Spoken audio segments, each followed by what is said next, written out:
I can't imagine a life without creating. It's sort of like once I discovered that art gave me life or made me feel a sense of like calm and happiness, I couldn't not do it.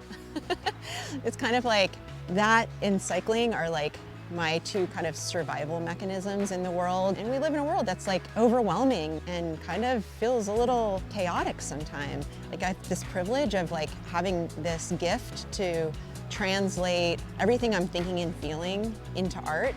And I can't at the same time imagine it not being there and not having that in my life. It's just kind of like as essential as breathing in some ways. People ask me a lot what my inspiration is, and I derive inspiration from just sort of how I'm feeling on a particular day. So a lot of my work is really driven by, what I'm excited about or what I'm upset about, something in the world I want to change, or something in the world that I want to highlight that is amazing and beautiful. A lot of my work is personal, so it's really driven by my own adventures out in the world, my own story, my own struggles.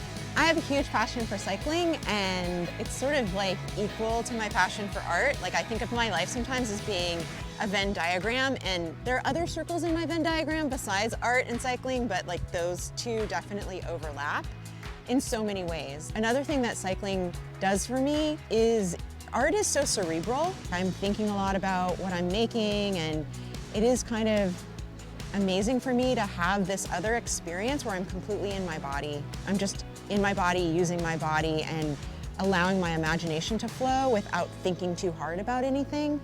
And I feel like that helps me to be a better creative person when I'm kind of like back at my studio. Having that experience, especially when I'm in a beautiful environment, is really like, it's what gives me life.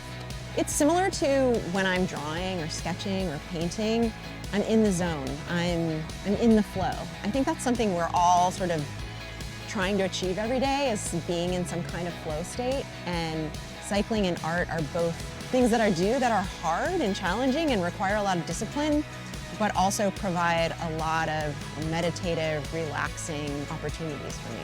The Terra Fauna blanket was inspired by a trip I took in 2020 to this place that is called the Painted Hills area, and all kinds of fossils and fossil monuments and rock formations.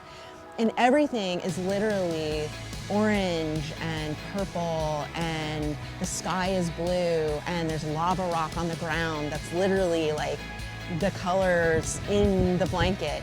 And I spent a week there drawing and painting, and I left so inspired. So when I got back, I started making a lot of art that was influenced by that experience. This blanket really reflects my love of flora and fauna, and all of the rabbits and bugs and flowers and snakes and water and mountains that I saw when I was on that trip are all reflected on this blanket.